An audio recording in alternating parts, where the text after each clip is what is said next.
the language of Sumer.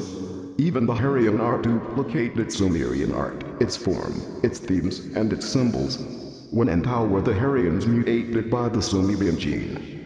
Evidence suggests that the Hurrians, who were the northern neighbors of Sumer and Akkad in the 2nd millennium BC, had actually commingled with the Sumerians in the previous millennium. It is an established fact that Hurrians were present and active in Sumer in the 3rd millennium BC, that they held important positions in Sumer during its last period of glory, that of the 3rd dynasty of Ur. There is evidence showing that the Hurrians managed and manned the garment industry for which Sumer, and especially Ur, was known in antiquity. The renowned merchants of Ur were probably Hurrians, for the most part.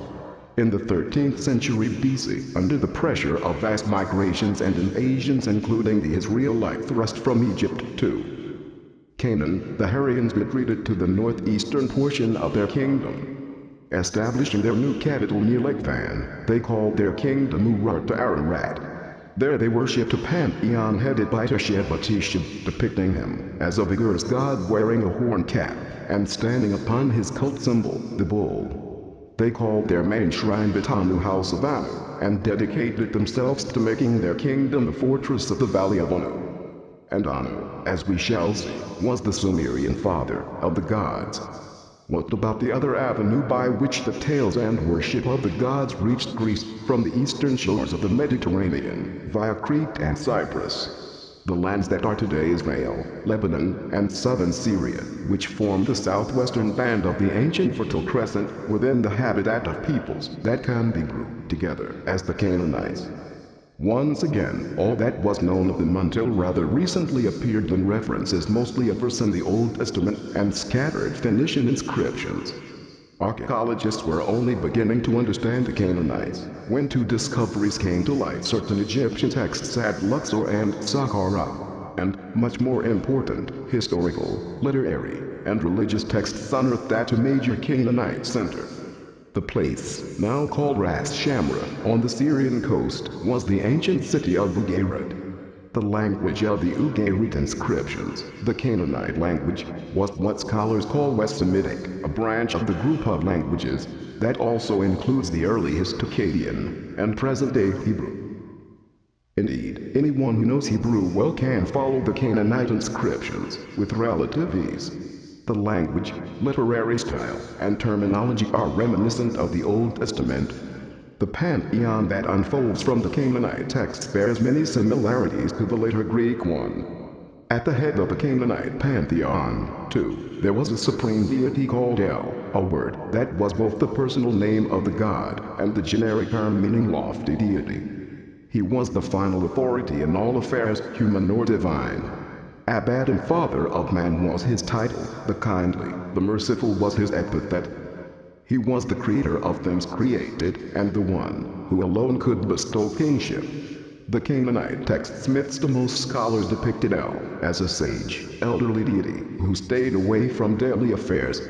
His abode was remote, at the headwaters of the two rivers, the Tigris and Euphrates. There he would sit on his throne, receive emissaries, and contemplate the problems and disputes the other gods brought before him. A stela found in Palestine depicts an elderly deity sitting on a throne and being served a beverage by a younger deity. The seated deity wears a conical headdress adorned with horns, a mark of the gods, as we have seen from prehistoric times, and the scene is dominated by the symbol of a winged star, the ubiquitous emblem that we shall increasingly encounter. It is generally accepted by the scholars that this sculptured relief depicts El, the senior Canaanite deity. El, however, was not always an olden lord. One of his epithets was nor meaningful, signifying, scholars believe, his sexual prowess and his role as father of the gods. A Canaanite poem called Birth of the Gracious Gods placed El at the seashore, probably naked, where two women were completely charmed by the size of his penis. While a bird was roasting on the beach, El had intercourse with the two women. Thus were the two gods Shepardon and Shalem, completion or dustborn. These were not his only children, nor his principal sons, of which he had, apparently, 7. His principal son was Baal, again the personal name of the deity, as well as the general term for lord. as the Greeks did in their tales. The Canaanites spoke of the challenges by the son to the authority and rule of his father. Like El, his father, Baal was what the scholars call a storm god, a god of thunder and lightning. A nickname for Baal was Hadad Sharp One. His weapons were the battle axe and the lightning spear. His cult animal, like El's, was the bull. And, like El, he was depicted wearing the conical headdress adorned with a pair of horns. Baal was also called Elion Supreme, that is, the acknowledged prince, the heir apparent. But he had not come by this title without a struggle, first with his brother Yam, prince of the sea, and then with his brother Mot. A long and touching poem, pieced together from numerous fragmented tablets, begins with the summoning of the master craftsman to El's abode, at the sources of the waters, in the midst of the headwaters of the two rivers. Through the fields of El he comes, he enters the pavilion of the Father of Years. At El's feet he bows, falls down, prostrates himself, paying homage. The master craftsman is ordered to erect a palace for Yam, as the mark of his rise to power. Emboldened by this, Yam sends his messengers to the assembly of the gods, to ask for the surrender to him of Baal. Yam instructs his emissaries to be defiant, and the assembled gods do yield. Even El accepts the new lineup among his sons. Baal is thy slave, O Yam, he declares. The supremacy of Yam, however, was short-lived. Armed with two divine weapons, Baal struggled with Yam, and defeated him, only to be challenged by Mot, the name Mince-Miter. In this struggle, Baal was soon vanquished, but his sister Anat refused to accept this demise of Baal as final. She seized Mot, the son of El, and with a blade she cleaved him. The obliteration of Mot led, according to the Canaanite tale, to the miraculous resurrection of Baal. Scholars have attempted to rationalize the report by suggesting that the whole tale was only allegorical, representing no more than a tale of the annual struggle in the Near East between the hot, rainless summers that dry out the vegetation and the coming of the rainy season in the autumn, which revives or resurrects the vegetation. But there is no doubt that the Canaanite tale intended no allegory, that it related what were then believed to be the true events, how the sons of the chief deity fought among themselves, and how one of them defied defeat to reappear and become the accepted heir, making El rejoice. El, the kindly one, the merciful, rejoices. His feet on the footstool he sets. He opens his throat and laughs. He raises his voice and cries out, I shall sit and take my ease. The soul shall repose in my breast. For Baal the mighty is alive, for the prince of earth exists.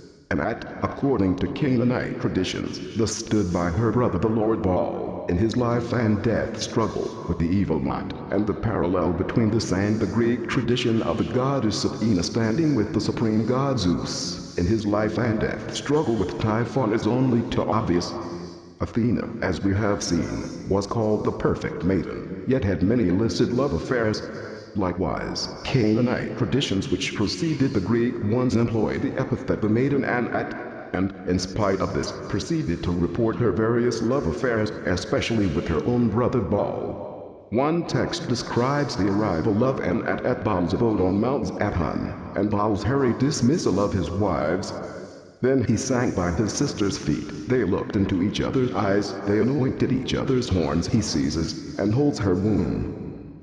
She seizes and holds his stones. The maiden Anat is made to conceive and bear. No wonder, then, that Anat was often depicted completely naked, to emphasize her sexual attributes, as in this steel impression, which illustrates a helmeted Baal battling another god. Like the Greek religion and its direct forerunners, the Canaanite pantheon included a mother goddess, official consort of the chief deity. They called her Asherah. She paralleled the Greek Hera. Astarte, the biblical Ashtoreth, paralleled Aphrodite. Her frequent consort was Ethtar, who was associated with the bright planet, and who probably paralleled Ares, Aphrodite's brother. There were other young deities, male and female, whose astrolore Greek parallels can easily be surmised. But besides these young deities there were the olden gods, aloof from mundane affairs, but available when the gods themselves ran into serious trouble. Some of their sculptures, even in a partly damaged state, show them with demanding features, gods recognizable by their horned headgear. Whence had the Canaanites, for their part, drawn their culture and religion? The Old Testament considered them a part of the Hamitic family of nations, with roots in the Hot, for that is Muhammad lands of Africa, brother.